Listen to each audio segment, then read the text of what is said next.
Obviously, you're seeing the tremendous need of people out here today. Is there any idea of a ballpark of how many people still need water right now? I don't know if Carol, do you have that? It's kind of hard. It's kind of hard to say.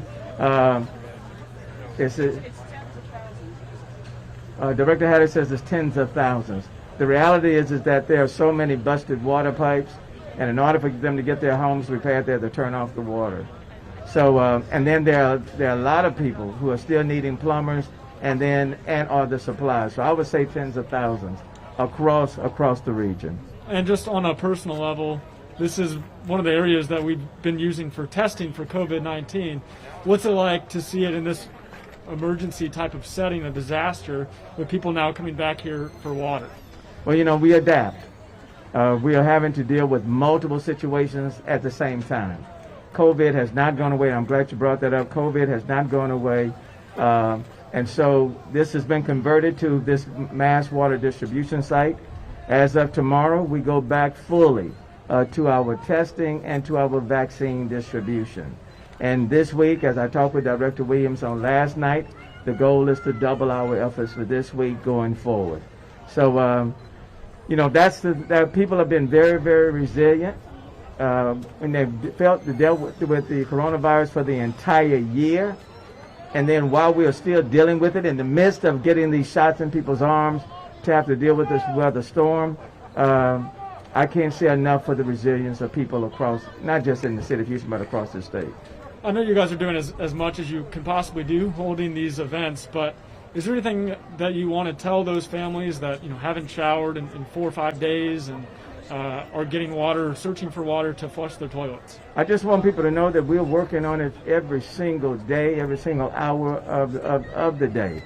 Just like the power has been restored, as you can see now that the water pressure is up, the system has been normalized, and you're no longer having to boil your water.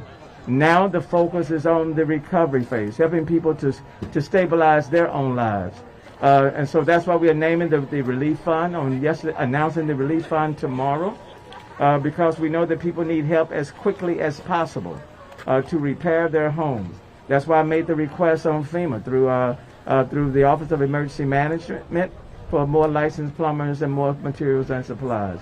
We still need water. These lines in many ways will continue for a while, because even though you don't have to boil your water, what does that mean to people who can't access water in their own homes in the first place? So it's good to know that you don't have to boil it. But if I'm in that situation, I would say, Mayor, that's fine, but I can't get any water through my faucet, okay? Because they may have broken pipes, or because the water's been turned off because they had busted pipes. So we get it. I understand it. I understand families when they walk, a mom walking in her home and seeing water just coming down, and they have no disposable income. They were already on the margins before. Their situation has been made even worse. They don't even know where they're going to sleep in the next hour or the next day. They can't stay in hotels because they don't have the money to stay there forever. So those are situations that are very painful. And that's why it's important for us not just to meet the physical needs of people, but we also have to address their emotional needs. This has been a traumatizing situation, and you have to address both all at the same time. I just want people to know that even though the power has been restored and the water pressure has been normalized, that we are not stepping away from them until their situations are addressed wherever they may be in our city.